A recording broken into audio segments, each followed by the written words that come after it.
সালাতুত তাহাজ্জুদ অত্যন্ত গুরুত্বপূর্ণ।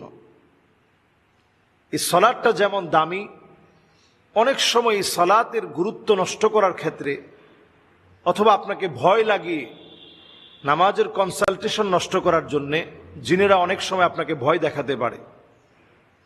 কিন্তু যেই বোন এই প্রশ্নটা করেছেন, ওনার প্রশ্নটা অনেক বিস্তারিত ছিল যে যখন তাহাজ্জুদের জন্য তিনি উঠবেন, যদি কোনোদিন উনি উঠতে না পারেন তাহলে কে যেন তার গলা চেপে ধরে এমন মনে হয়, এবং তিনি তৎক্ষণাৎ উঠেন এবং তাহাজ্জুদ পড়েন।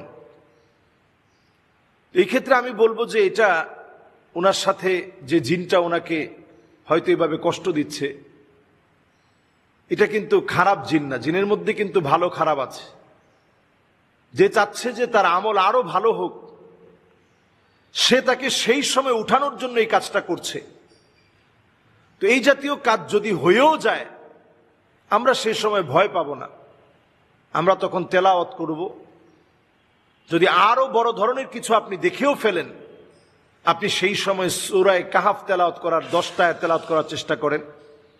আয়াতুল কুরসি আপনি তেলাওয়াত করেন। সূরা ইখলাস, সূরা ফালাক, সূরা নাস আপনি পড়ার চেষ্টা করেন। দেখবেন ইনশাআল্লাহ কোনো ক্ষতি আপনার করতে পারবে না। এবার আসেন, বোবাই যে ধরে, আমাদের দেশে বলে যে বোবা জিনে ধরেছে, এটা আসলে কি? এটা হচ্ছে লাআবুশ শায়তান, শয়তানের খেলাধুলা। হাদিসে এটাকে লাআবুশ শায়তান বলা হয়েছে, শয়তানের খেলাধুলা। আপনি যখন ঘুমাতে গিয়ে সুন্নাহ মেনটেন করবেন না, অথবা আপনি ঘুমালেন একেবারে উপুত হয়ে ঘুমালেন, যেটা নিষিদ্ধ।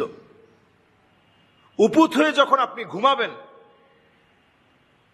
তখন শয়তান নানাভাবে আপনাকে কুমন্ত্রণা দেওয়ার চেষ্টা করবে। লাআবুশ শায়তান, শয়তান আপনার সঙ্গে খেলাধুলা করবে। এই খেলাধুলার অংশ বিশেষ আপনি দেখবেন যে ছাদ থেকে আপনি পড়ে যাচ্ছেন, সাপ আপনাকে দৌড়াচ্ছে, অথবা আপনার নজরে পড়বে কে যেন আপনাকে গলা চেপে ধরতেছে, ভয়ঙ্কর কোনো স্বপ্নে আপনাকে কে যেন ভয় দেখাচ্ছে, চিৎকার করতে করতে আপনার ঘুম ভেঙে গেল। আপনি আজ থেকে আমল শুরু করেন, আপনি প্রতিনিয়ত আয়াতুল কুরসিটা পড়ে ঘুমান, সূরা ইখলাস, সূরা ফালাক, সূরা নাস পড়েন। আয়াতুল কুরসি পড়ার পরে অনেকে আমরা হাততালি দিই, এরকম জোরে একটা হাততালি দিই। এই হাততালিটা আপনি দিবেন না, কারণ যখনই কোনো আমলের সঙ্গে বেদাতটা মিশ্রিত হয়, তখন আমলের নূরটা চলে যায়, আমল তার বরকত হারিয়ে ফেলে। আপনার জবানে আল্লাহ তাআলা যে শক্তি দিয়েছে, এক একজন মুমিন তার জবান থেকে কোনো কিছু যখন পড়বে, এটার যে পাওয়ার আছে, এটা বেদাতের কারণে নষ্ট হয়ে যায়। এজন্য আপনি যখন আমল করবেন, সহিভাবে আপনি আমল করার চেষ্টা করেন। এরপর কথা হচ্ছে, তাহাজ্জুদ পড়ার সময়ে কেন এই জাতীয় ভয়গুলো লাগে? কারণ এটা অত্যন্ত গুরুত্বপূর্ণ সময়। এই সময়টা জিনদের চলাচলের সময়ও।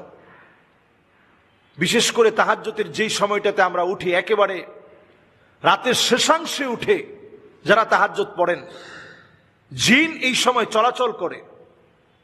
এই সময় আপনাকে নানাভাবে ভয় দেখাতে পারে। যদি দেখিয়ে ফেলে, আপনার ভয় পাওয়া দরকার নেই।